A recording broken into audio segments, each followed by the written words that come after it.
happy to introduce Nicole Finkbeiner.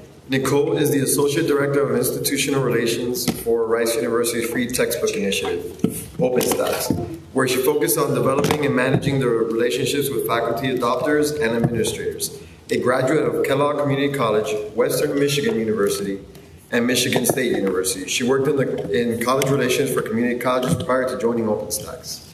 We're not promoting open educational resources. Nicole fills her time reading, working out, and dragging her friends to random cultural events.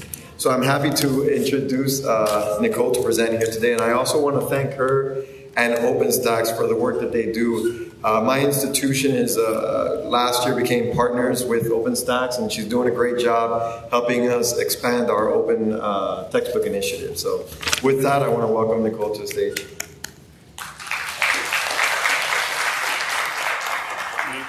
We're getting technology set up here, so. Hello, everyone. Everybody had enough coffee today? Yeah, maybe? Need more?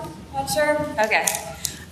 So my name is Nicole Finkbeiner, and as he said, I am the Associate Director of Institutional Relations at OpenStax, which means that I spend the vast majority of my time acting as a grant-funded consultant to help colleges and universities with their open educational resource initiatives. So I'm going to do kind of a two-part series presentation for this one, where I talk half the time about the OpenStax model at Rice University, what we have learned through that process. So a lot like Dave, where it's like, you know, what did we do right? What did we learn? It's not such a good idea. And then the second part of the talk, I want to talk about institutional initiatives and what we have found has been so successful for institutions in terms of driving institutional support of this. You can see my little Twitter handle there. My last name's fun as well. Sorry about that. So I always like to start with my story, and this is me. This is back when I was the marketing director at Kellogg Community College in Battle Creek, Michigan. I like to call this my pre-college administrator eye bags look. But my story with open education actually, and the textbook costs and such, starts much earlier. My mother has worked at a community college ever since she was pregnant for me, and she worked in the evenings, and so what better place for a child to go to do their homework than a community college library. So I went with her a lot to work, to do my homework, get the college students to help me with my homework, all that fun stuff. And back when we had those actual structured 15-minute breaks, remember those? And she would often take her work study students down to the bookstore on her 15-minute breaks, and I would see her buying books all the time. And sometimes they would hand her money, and sometimes they would not. And at the time, as a child, 6, 9 years old, I didn't really understand what was happening. But now I understand all too well what was happening. You know, work study students, a lot of international students, they don't have a lot of money. And so what my mother was doing was going through the line for nursing students and other students and using her 20% off and employee discount at the bookstore to help these students buy their books. And in a lot of cases, they weren't handing her money, which meant that she was using her own tithe money to buy them books to keep them in school. And I've continued to see this throughout my career in higher education, where I see employee after employee walking students down to the bookstore and purchasing books with their own money to keep kids in school. Rice University began working in open educational resources in 1999. Our OER project was originally called Connections. It was founded by Dr. Richard Baranek, who is a computer science professor at Rice and still runs the program today. And so we started as an open educational resource repository. So essentially, faculty from across the country, across the world could upload and share resources with one another. And it's an amazing library. It still exists today. It's cnx.org, catnancyxylophone.org. And it has over 40,000 pieces of content in it. And we thought, this is great. There's all this content out there. Faculty will start using it, and students won't have to buy these expensive textbooks anymore. We're done. That didn't happen. So like Dave, we had to go back and say, okay, what's wrong with this model? What are we not doing right? And so we did a lot of focus groups, we did a lot of campus visits, and so for this part of the talk, we really want to focus on what did we learn through that process. And the first thing, as David also said this morning, is that quality content was an absolute must for these faculty members. And so, first of all, the module is kind of a build. Everything in my world comes back to food. So it's kind of like a build your own pizza model, right? And you take these modules, you put them together, and you come out with some sort of a textbook or course. And what we found is that the faculty didn't really like that model. They wanted to start with something that was complete, and then if they wanted to modify or adapt it, that's fine, but it was too much work for them to start from scratch and build up. They wanted something that was already a really solid skeleton that they then could adapt and modify if they so chose. Much easier, much less labor for them. So the first thing we did is go out and start grabbing syllabi from faculty, asking them to send us their syllabi, figuring out those standard scope and sequences for across the United States to figure out what is that standard book that they're looking for. The next thing was to hire faculty who are experts in the field to write the books, and then also go through a peer review process. And as I mentioned earlier, our peer review process is that full book development peer review process that all of the publishers go through, where an author writes a chapter and then 10 to sometimes even 50 faculty look at that particular chapter, provide comments, that goes back to the author, and they go through that round after round after round. And then we needed to make sure it went through a rigorous editorial process as well through that. And then a big one for faculty was they wanted to know that there was a plan to update the books with errata changes, as well as a plan to update the books for major changes in pedagogy as well, right? So I had an interesting experience a couple of weeks ago where my cousin's child comes running out of his bedroom and says, "Mom, look at the high school physics book that I just got assigned." And his mom's like, "Okay, it's a physics book. What am I supposed to be looking at?" Opened up the cover, and it was my old high school physics textbook. Now, I'm not going to tell you how old I am, but let's just say that that book is very old. So they wanted to know that these books are going to be updated and be accessible like that as well. The next thing that we learned is to do all of that and make sure that we're paying all of our faculty authors and peer reviewers. That's quite expensive to do. We spend somewhere between $500,000 and $2 million per textbook to develop the art, to peer review it, to pay our authors, to do all of that. And so for that aspect of our nonprofit, we are dependent on foundation grants to do that. And so you'll see some of the major foundations who have funded our work up here. Most recognizable, of course, the Bill and Melinda Gates Foundation and the Hewlett Foundation. And the next thing is really looking at focusing on scale. So whenever we're looking at a project, we are always asking ourselves, okay, if we only have a certain amount of money to spend, let's focus on how we can impact as many students with that amount of money as we possibly can. And so here is the current library of the OpenStax books. We have 31 books right now, and actually there's one cover I don't have up here because we just published a business statistics book as well. And so whenever I throw up this slide, I get a couple questions. Number one, how are we choosing the textbooks that we're choosing to publish? And that really goes back to our nonprofit mission of trying to impact as many students as possible in the greatest way that we can. So two of the main criteria that go into picking the books are, number one, how many students are taking the course nationwide? So we have a list of the highest enrolled courses in the United States and go right down the list. So for example, there are 1 million students a year taking US history. There are 1 million students a year taking psychology in the United States every year. Second criteria, how expensive are the textbooks currently in the market? So there are some high enrollment courses, such as College Success, that the average textbook cost is $40. Okay, that's not terrible. But when you get into a college physics book, it's $350. I was at a campus not too long ago. Microbiology book was going for $425. I find it ironic, but economics is one of the most expensive textbooks you can buy. Makes no sense. The second thing is what's coming next. That's the next big question. We've got a little bit of a lag before some new books come out. They'll be coming out in 2019. But the next series will be a business series. It'll be 6 textbooks. It's accounting, entrepreneurship, ethics, management, intro to business, and organizational behavior. Those are the ones we're planning on developing for 2019.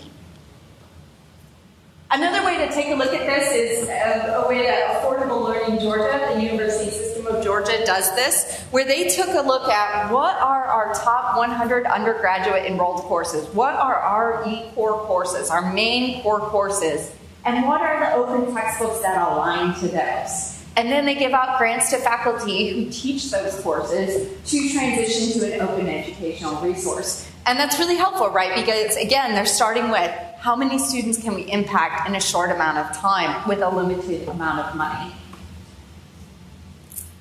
The next thing we learned is that we have to really focus on the formats and ways that students like to access the books. And this has been a real evolution for us in terms of what formats we offer, because we do check and see what percentage of downloads are different things, what types of formats are students accessing.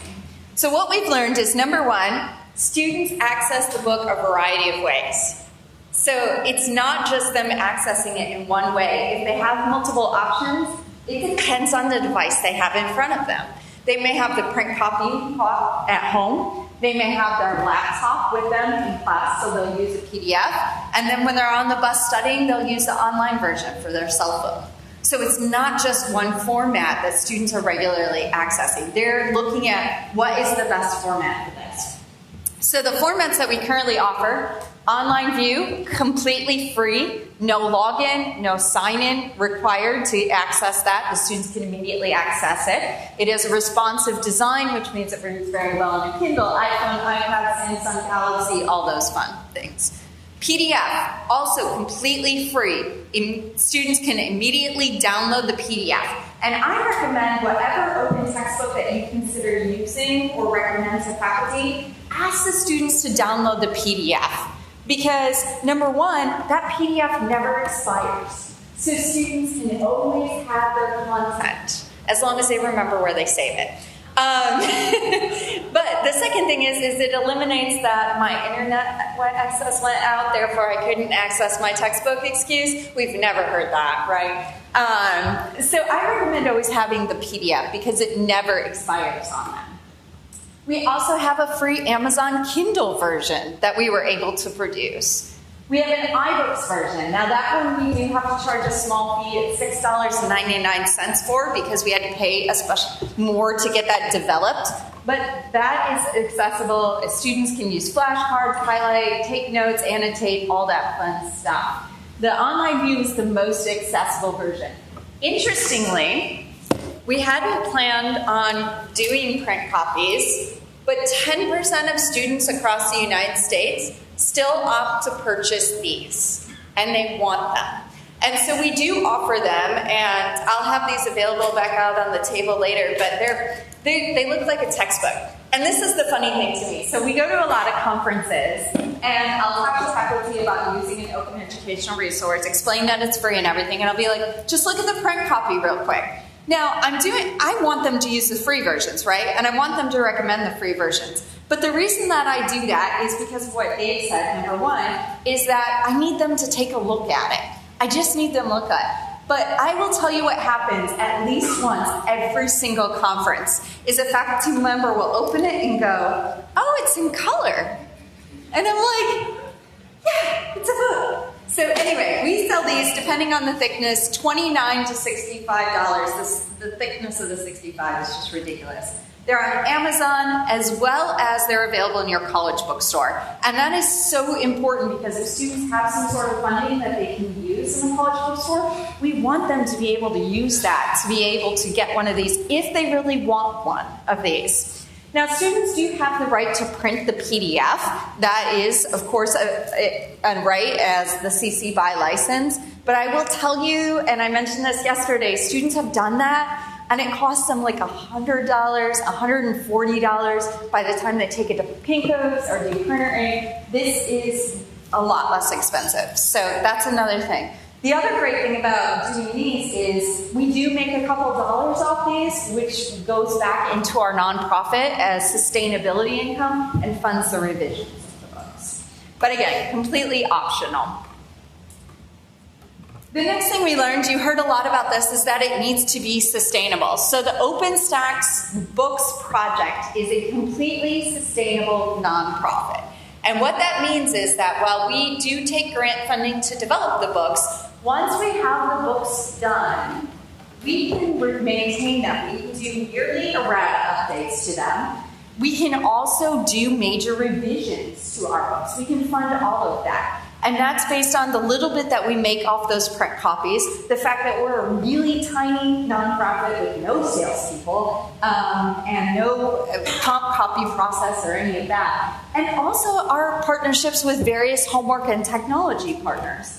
And we found that this is absolutely critical, particularly in subjects like math, where faculty said, it's great to have a free book, but I do need some sort of technology. And our faculty advisory board said, you know, and I'd love to keep the one I have. I mean, because it's a lot of work to transition both technology and book at the same time. So could you go out and try to partner with WebAssign? And could you go out and try to partner with Wiley and McGraw-Hill and all of these different partners that you see on the scene so that we can use them with the books? And we said, okay, we'll do that. But here's the trick. If you use a publisher text, you must use their homework system, right? It's usually a one-on-one. You have to use something that that publisher owns. That's not very academic freedom friendly at all. And so what we said is we're going to go out and we're going to partner with as many homework, courseware, clicker, technology partners as we absolutely can. But you're all going to compete against one another. It's not going to be a monopoly. You all are going to compete. So what does that do? Number one, it gives the faculty member choice, which is important because they need to choose what's best for them and their students. Number two, that keeps pricing for the homework in check as well. So where Pearson's My Math Lab, last time I checked, is up to about $80 to $120 a student, our math homework partners start at $10 and go up to about, I think the most expensive one is $40.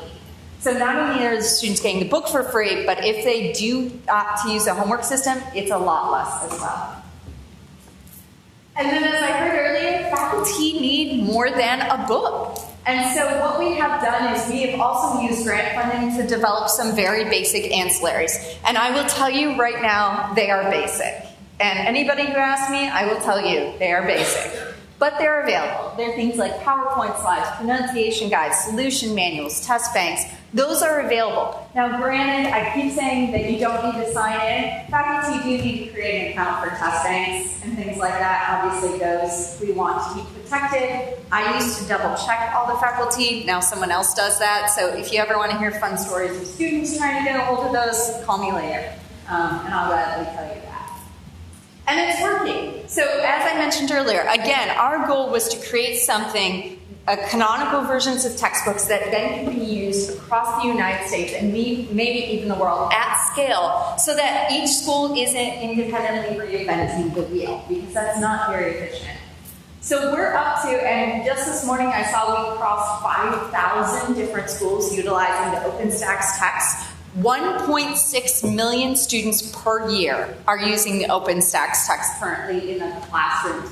And you can see that it really runs the gamut of different colleges and universities, different levels, all of that fun stuff. Huge, huge use in Florida. This is just a quick list of some of the schools here in Florida who are utilizing the resources. But when I looked, it was pretty much every single one of you, which is good. Have at least one faculty member who is doing that. And if you're curious who at your campus is using that, an OpenStax book, let me know. I'll throw up my email and you can email me to find that out. We also were really excited this year to find out that we are in 16% of introductory courses in the United States. So in 2016, we were in 10%, now we're in 16%. Why is 16% so important? is if you look at Pearson's market share, McGraw-Hill's market share, and Cenegage's market share, all of their market shares, we're all at about 16%. So we are now at the same market share level as the publishers. And that's very exciting to see an OER get to that level. And then we have saved students since 2012, since we revamped as OpenStax, $332 million. So we're very excited about that. But really, I think savings is important, but one of the things that we're very, very big on at Rice University when we're looking at the OpenStax project is student freedom and faculty academic freedom. And if you think about the student content freedom, students being able to access the content whenever they want, as I said, different formats for different devices and situations, being able to share it out publicly, not only just having instant access, but unlimited access to the text. And then being able to use the content in their work, in their projects, all of that fun stuff. So one of the things that I'm really big on, and the first question I'll ask anybody who's working with OER is, can the student retain the content after the course is over? That's a big question for me.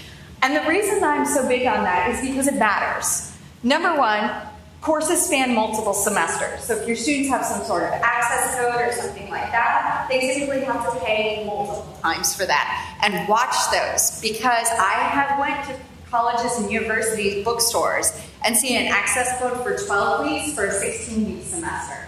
So be very careful with those. Retaining a course, reference for advanced courses. So this has been a really interesting one here at OpenStax, where, for example, we had a major university adoption of our statistics book the other day, but when we looked at the professor, she was a psychology professor, and we're like, maybe she just clicked the wrong book. So we had someone on our team email her, and she said, no, I teach all the research methods courses at my university for psychology, and I found that my students needed a brush up in statistics. It'd been taken a couple years, and they'd all sold back their books. They didn't have anything to review, so I'm using your free statistics book to let them review. And then you think of GRE, MCAT, GMAT. I'm not quite sure why I needed to relearn the circumference of a circle for my master's in advertising, but I did. And I had to rebuy that content. And then you think about changing careers and how many of us actually end up in the career that we went to college for. And yeah, someone might need that. And another thing to think about is just being productive citizens, right? So I'm personally going back through our U.S. history book right now because I feel like as an informed citizen, I need to brush up on that. So having this content available for people that want to do that as well. On the faculty side, this opens up a lot of academic freedom. Number one, the fact that students aren't held back. One of the biggest frustrations, and you've heard it here, is that faculty are walking into their classrooms and they can't move forward with their learning objectives because the students don't have the content yet. Being able to edit and adapt the content, having that technology choices, only moving to a new edition if they absolutely want to. Because if you download the old versions of the OpenStax book and we actually keep those on our website, you can keep using that. So that's a huge thing for faculty. Some quick examples of this. On the left is our orange OpenStax General Chemistry book. And the University of Connecticut came to us and said, this is a great book, but we teach atoms first at our school. So we need to edit and adapt this book to be an atoms first chemistry book. But we've heard from you before, we've heard you talk about that if it isn't peer-reviewed and distributed widely, it won't be used. And it seems crazy to do all this work and not have it be back where every other student can use it as well. So they said, would you be willing to peer review it? And again, at the time as a nonprofit, we're like, at the time we didn't have the money to do that. We said, let's see if we can get a grant for that. And they said, okay. So they called us back a couple weeks later and said, congratulations, the Undergraduate Student Government Association at UConn is giving our faculty member a grant to adapt this content and make it available to UConn students. But we would also like to donate it back to you and get it into the peer-reviewed library so that students across the country and across the world can also use this content. So now we have a chemistry book as well as an atoms first chemistry book available. Having community. So we talked about, we have some very basic ancillaries, but one of the most exciting things at OpenStax has been that faculty started emailing us about a year and a half ago and saying, you know, it's great that you offer some basic ancillaries, but I've taken your content and I've developed additional ancillaries, and I would like to donate those back to the cause. And so we've partnered with OER Commons to create community hubs for faculty where they can upload and share resources with one another around content. Localization. So a school in Mexico reached out to us and said, your books are fabulous, but they're in English. We need them translated into Spanish. May you do that? And we said, absolutely. Under the Creative Commons by license, you absolutely have the right to do that. So this is our entire Concepts of Biology book in Spanish, available also online.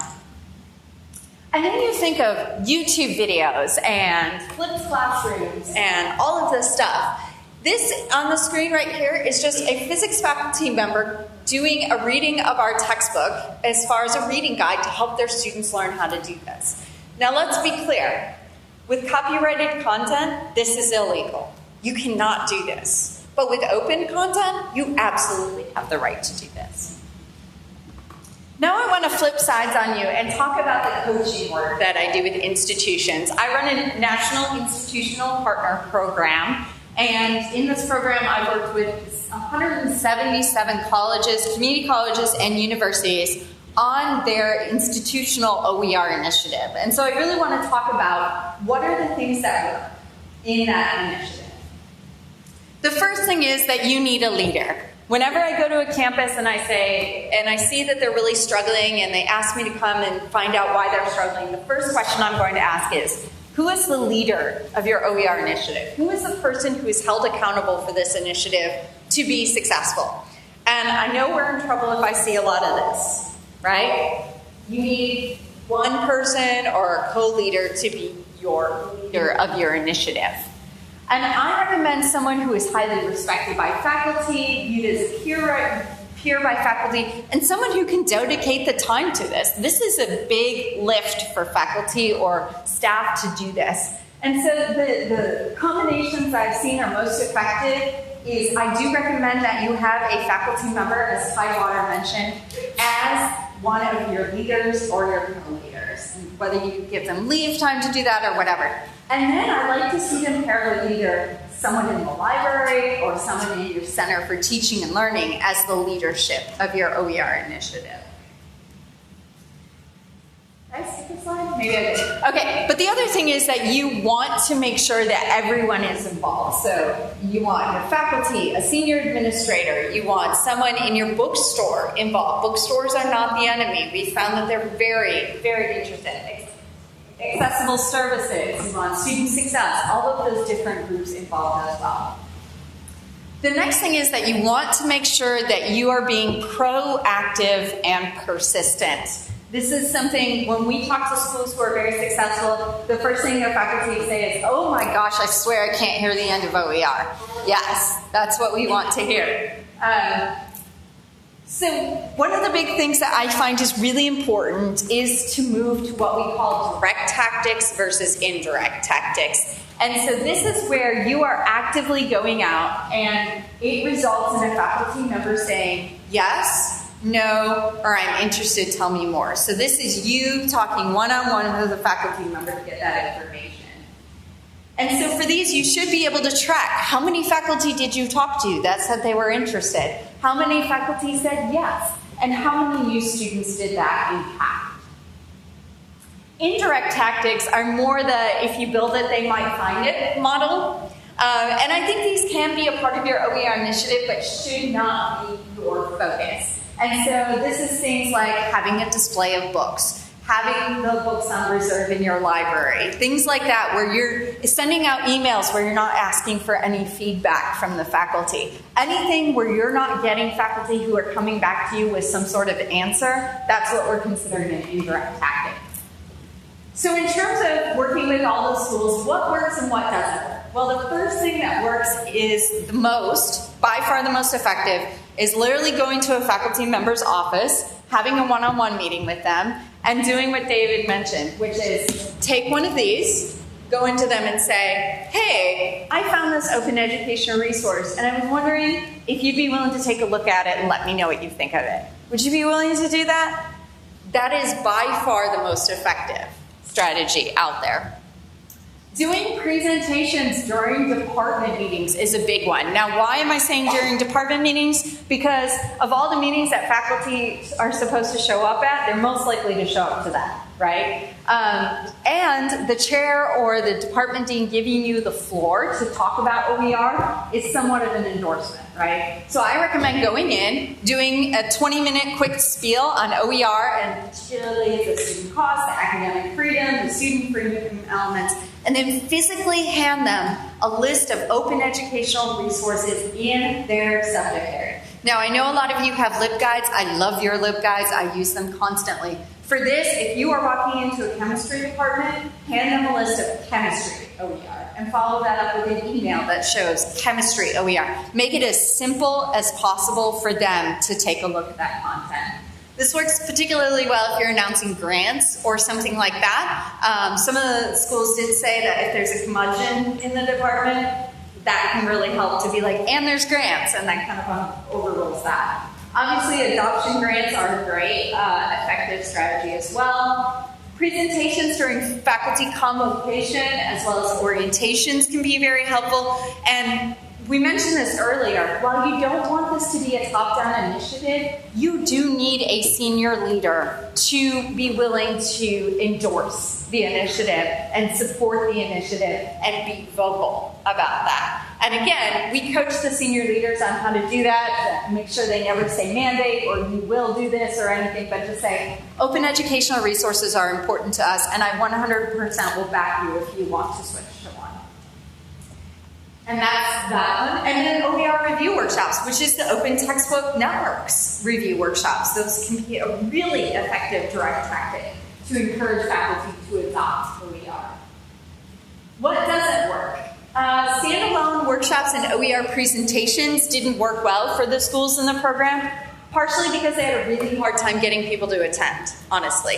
If you have a school where it's easier to get people to attend, I think this could be still very effective for you. Obviously, offering food helps a lot. Shocker. Department meetings without a prayer. Again, if you think you're going to walk into a department where it's really that curmudgeon's going to take over the room, be really careful about that. I would recommend having some sort of carrot, like, and we're offering review grants, or and we're doing adoption grants or something when you walk into those. OER website on the college university website. This one they said, you know, it's a great reference to have, but what the schools found is that this takes a lot of work and upkeep. And it wasn't really bringing in new adoptions. Do I still think it's valuable to do? Absolutely. But in terms of encouraging faculty to adopt, it wasn't shown to be an effective tactic. I think students absolutely should be involved in the OER initiative. I think they can take part in terms of doing a thank you campaign to faculty, doing student panels, and I'm sure Ethan will have a lot of different examples for you. I did find that some schools said students are going to lead our entire OER initiative, and that didn't work out so well because students get busy and SGA turns over every year, and it's just a lot harder to do. So I think they most certainly have a role, but I wouldn't necessarily make them the leader. Presentation booths at other faculty events, not including orientations. A couple of schools just said, you know, they didn't get a lot of traffic at those. So that's one thing. And displays of books. A lot of schools put a display of books in the library, and we're hoping that the faculty would come in. Some schools that worked well for, and some it didn't. The schools that worked well for literally had the books on a cart and drug it to every single faculty event, and kind of acted like that really annoying exhibitor that, like, you walk by their booth and they're all of a sudden you're drug into it and you have no idea how you got there. But they would literally be like, oh, don't you teach American government, right? Have you seen that? Yeah, that's what they were doing to make that successful. I'm not sure why, but 8 is the magic number of direct tactics that you need to do within a year to have a really effective OER initiative. And I think I know why a little bit. Because some of them aren't going to work. And the schools that I work with every year kind of freak out when some of them don't work. But that's the reason you do 8, is 2 or 3 of these aren't going to work out at all for you. And it's totally dependent on your school. I can make some educated guesses, but sometimes things work really well at one school and don't work well at others. But because you're doing 8 of them, if 3 or 4 of them fail, that's okay, because the other 4 are being successful for you. It's also helpful because faculty are getting hit from different pain points, right? So if you think about the last time that you purchased a car, and if I came to you and said, what was the advertisement or the message that caused you to buy that car? You'd be like, Nicole, that's crazy. It wasn't just one thing. It was, I saw an ad for the new Lexus whatever, and the new safety features. And then one of my friends was talking about it. And then I saw an article in a magazine about it, right? It's all those things together. And that's why 8 works so well. If your faculty are hearing it from different perspectives, and hopefully at least one of those will resonate with them. So when we talk about this, number 1 is your indirect tactics, so the things like the displays and things, and I think you can be doing that all year long. But when it shoots up to August 1st, that's when you start doing those really high direct tactics, having those in-services, having those workshops. So you float along, you keep doing those, and you can see I've got them pretty evenly spread out among the semester. And then of course Thanksgiving hits, you drop off because you know why. It goes through, you hit January again, you go back up. Of course, quarter systems are a little bit different. And then you need to know your bookstore's deadline for ordering books for fall, because you don't want to do anything after that in a big way. It's usually April 1st or April 15th or something like that, so we drop off again. I find that if you do this, this is what makes faculty say, oh my gosh, I never hear the end of this. This is a big deal at our school because I keep hearing about it. Too often I go to schools and this is what I see, which is they have one thing in one semester, one thing in another semester, and they lose that kind of momentum and that zone of adoption because it's just these kind of like easy blips. And unfortunately, a lot of times when I see a school in trouble and they call me to their campus, this is what I see. They're doing all those indirect things, but they never get up to those direct tactics where they're actively going out and advocating for OER. The next thing is to really track what you want to track within Open Educational Resource Initiative. So I recommend tracking the number of faculty using OER, the number of students impacted by OER, the amount of savings. You can do this a variety of ways. We use 9857 as an aggregate number at OpenStax. A lot of organizations use an even 100, which I think is a lot easier. But you know, we're OpenStax, so we're Rice, and our name is unconventional. So, and student success. So a lot of times when I go on a campus and I ask them, how's your OER initiative doing? Tell me how it's being successful. They'll say, it's going great. I'm like, awesome. What does great mean? Well, we have a committee, and we've met 6 times, and that's it. That's all they tell me. And I'm like, well, how many new students are using OER? How many faculty are adopting? Oh, I don't know. And that tells me where we need to start, right? Is you need to be tracking those things on the top. So for every time you go out and do a workshop, so I was at Florida International University at one of their things, and they asked me to give a talk there. And the first thing I did is any faculty who showed up there, I had them sign a sign-in sheet, right? Because what did that do? I handed that over to Gus, who is my main coordinator there. And he was able to then go back and say, hey, you attended an OER workshop. What did you think of it? Is it something that you would consider? And he was able to track how many of those attended the workshop, how many said yes to him, and then how many students impacted, right? So that's really important. So this is an actual example from one of the institutional partner schools. They presented at 10 department meetings, and they had 8 faculty express interest right away. From those, 2 have agreed to adopt, and literally they did this morning, so this is right after. And they got a total of 500 students per year impacted. So this is kind of the way that we look at things, is how are you tracking those metrics? Are they being successful? And the reason that you want to do it that way is if you see that something's not working and you're spending all your time on it, stop doing it. Right? If you're hosting all these OER workshops and you realize that there's no faculty attending them, time to do something different. If you're doing those one-on-one meetings and for some reason that's not working for you, stop doing them, right? You want to make sure that you're using your time efficiently. Next thing is, this is going to be a lot of work. This is going to be a huge investment. So right after this, at noon, we're going out. We're doing Pilates on the beach. No? No takers? Oh, well, thanks to David Ernst for taking this photo the other day. But what I mean is that it is going to be a lot of work. So I tell the schools who are in our institutional partner program to budget at least 10 hours per week to do this, or more if they can, and as well as create a budget for doing things like doing the workshops, paying for food, doing all that. South Florida State College was in the program last year, and so he talked about just the amount of work that this is. It is a lot of work. So making sure that you have people and the time and the money dedicated. Here's my slide. So it's everyone's initiative. So another way that I know that a school is in trouble is when we get their institutional partner application program, because it is a competitive process, I'll get the letters of recommendation from the senior administrator, and it'll say something like, I support the library's initiative, or I support the Center for Teaching and Learning initiative. No, it has to be a college or university-wide initiative to be successful. And these are the different groups that I recommend having on that committee. If you have all of them and they know it's an institution-wide initiative, it will go much smoother for you. So I recommend that if you don't have this, this is where you need to start. And once you have all the right people on the bus, then you start driving the bus. If you try to drive the bus ahead of time, it gets really messy and it's very difficult to go back. And then think about marketing early and often, and think beyond emails. So a lot of times when I go to schools and they say, no one's showing up to our workshops, I'm like, well, how are you marketing them? And my background is community college marketing director. So I'm like, how are you marketing? Well, I sent one email 2 days before the event. Start thinking 2 weeks before, 3 weeks before.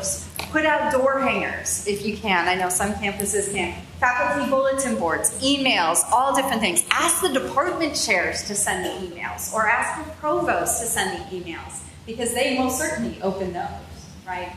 So one of the community colleges I worked at, we did a major presidential search, and we had public interviews. And the day after the public interviews, of course, there was a write-up in the newspaper, faculty started blowing up my phone and saying, how could you not tell us that there were public interviews for this position? And I was like, I sent out 2 emails.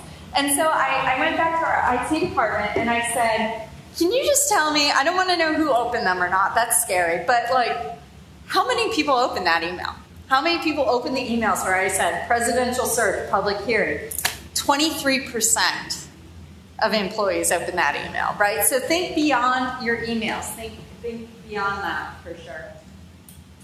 And then start with momentum and think about scale. So we really, again, want you to focus on scale. Think about what are your top 25 highest enrolled courses? Who are the people that teach those full time?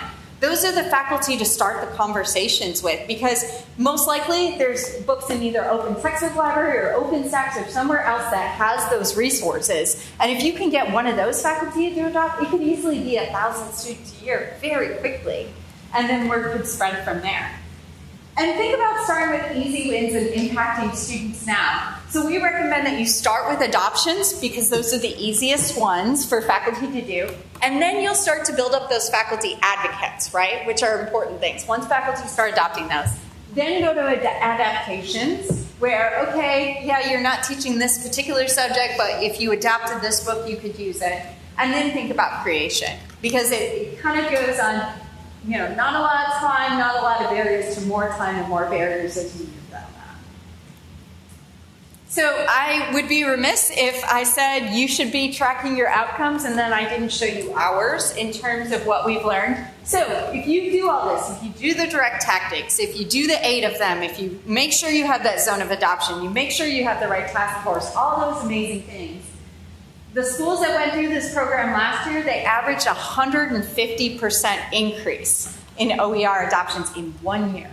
So there were 11 schools, and it was 50,000 new students for a savings of 4.9 additional savings because of that. South Florida State College asked me to let you know their statistics on this.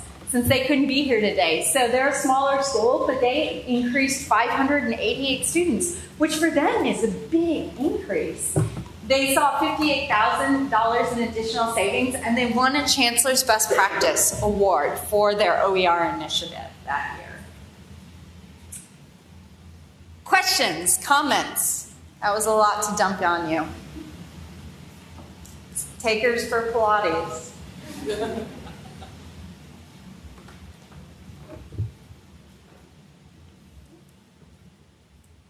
Hi, Nicole. So you mentioned that, of course, the materials are open CC BY and they can be adapted. Does OpenStax provide any tools that help adapt the materials? So we do have an editor in our CNX library. And you can edit the books down to the word. With that said, I think it's an incredibly cumbersome tool to use and very slow, honestly. And we haven't been able to provide the funding to update that. However, I think there are some great options out there. I know OER Commons has an amazingly easy editing tool to use, so they've uploaded a lot of our books in their editing tools. Another one is Pressbooks, has that available, as well as AER Select, which is through the Indico, which is the bookstore, has that as well. Here's the interesting thing about editing an OpenStax book. They are CC BY. We want you to do that, right? We want you to edit as you see fit. But whenever a faculty member calls us and says, I want to edit the book, the first thing that we say is, tell me more about that. What are you wanting to do?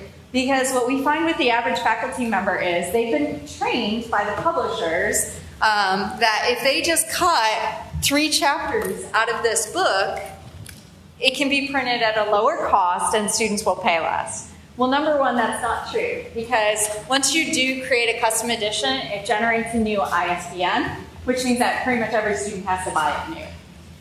The second thing is, because these are available for free online, and because only 10% of students buy a print copy, if you're just moving around chapters and stuff, the print copy cost could actually go up, and will, because you're only printing 30 of them.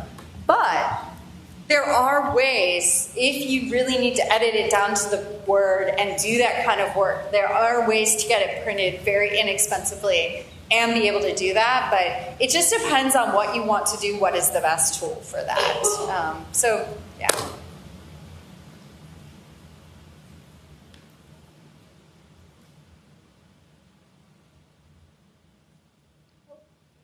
Have you looked at partnering with industry associations, disciplinary associations? Yes, we have. So, for example, our microbiology book was co-published by the American Society of Microbiologists. So that was a huge endorsement for us in terms of the quality of the book. Another one, of course, that really marries industry is astronomy, right? Which I wouldn't have originally thought of, but there are so many observatories out there, and so we really relied on not only astronomy faculty, but observatory faculty and observatory directors to make sure that that content was what they needed as well. So yes, we are starting to see more and more of those partnerships, which I think is really exciting, because I do think that's something that's needed.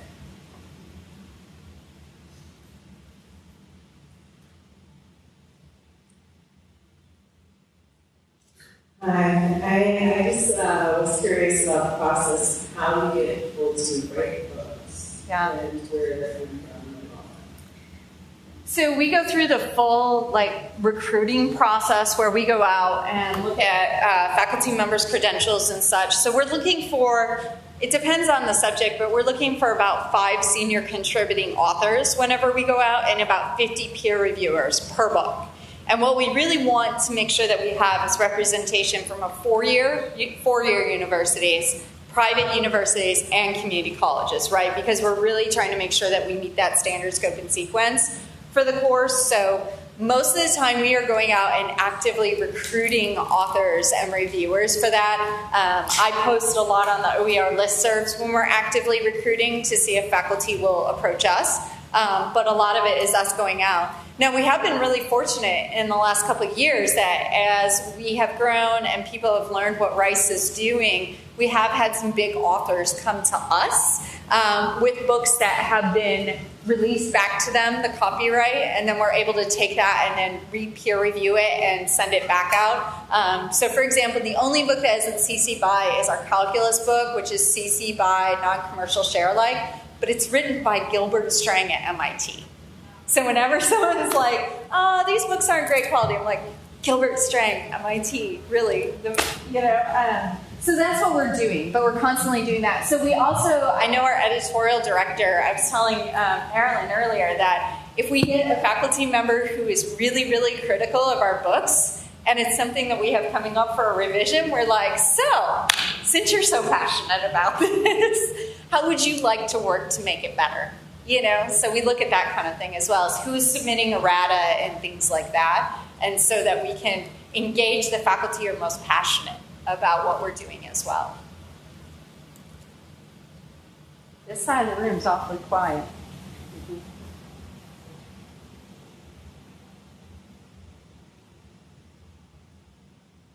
Hi there, I noticed that you're also developing a product called OpenStax Tutor. It looks like it's in your own course system. And I was just wondering, what's the plans for that? Is like expand on the business is it free, open source, etc. Yeah. So OpenStax Tutor, so Rice is, Rice University is a research institution first.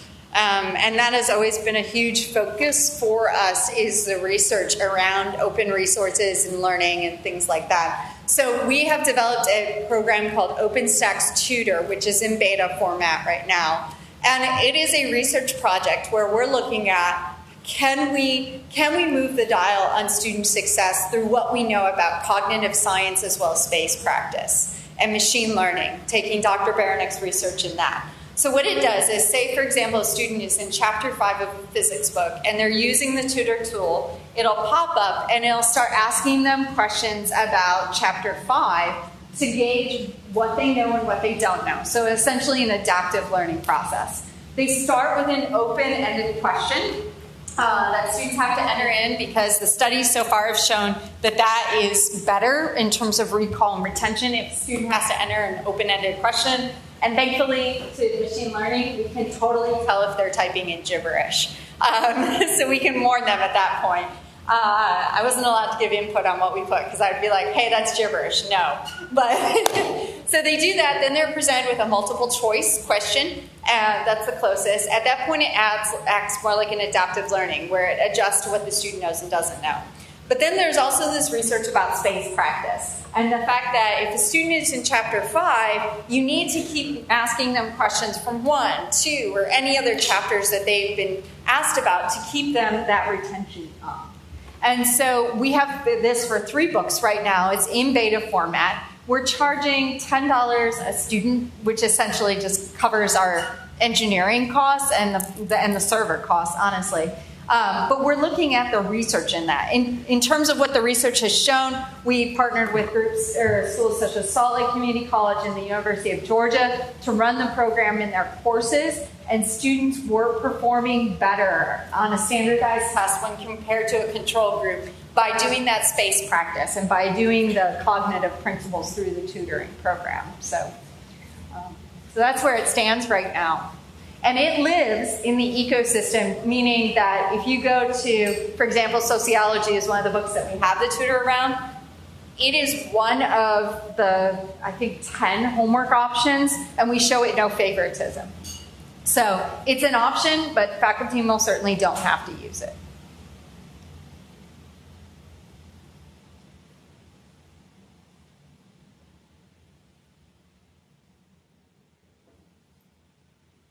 Oh.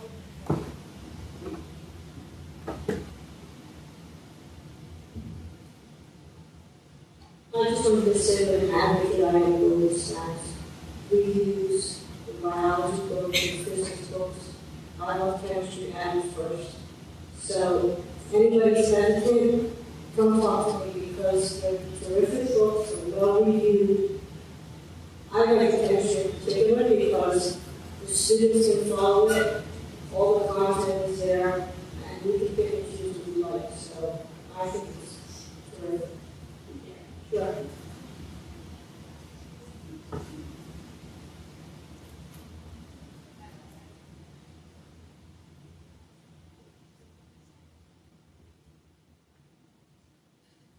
Hi, I'm Kate, Sweetie's sister. It's a winner, but I do have a question. I find all this very fascinating and OER about that. But on one of your slides, you have mentioned OER stakeholders, or people on your institution who can help, I guess, through awareness and the stickiness of OER.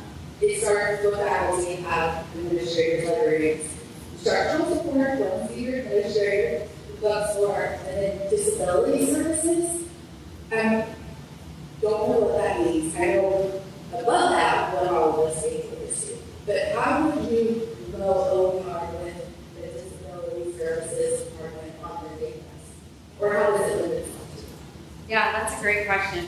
I think that's somewhere where OER is still growing, is in our accessibility knowledge and making sure that all the open educational resources meet those high accessibility standards.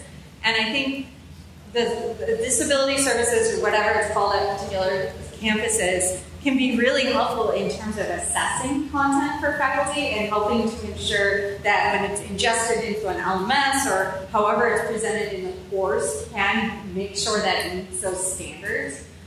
We've worked with a lot of groups to make sure that our WebView version is level AA section 508 compliant, but that's a moving target, as we all know. And so making sure that we have those people on the campus. I think one of the biggest things about an OER initiative is realizing that there are so many internal departments at a campus that need to play a consultant type role to that faculty member. You know, as we mentioned, it's a struggle for faculty to find content, and that's where librarians are amazing at doing that. It's a struggle sometimes to get into your LMS or whatever you're using, and instructional designers can be a huge part of that.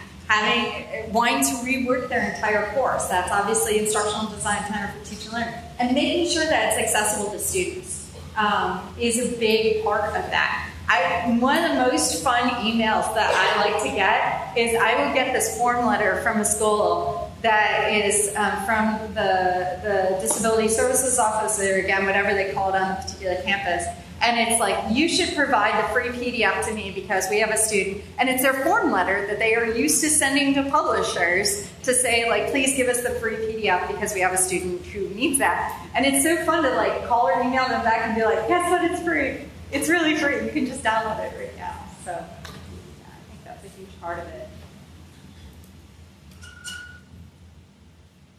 Nicole, I wonder if you could talk about future subject disciplines where you might be considering new publications.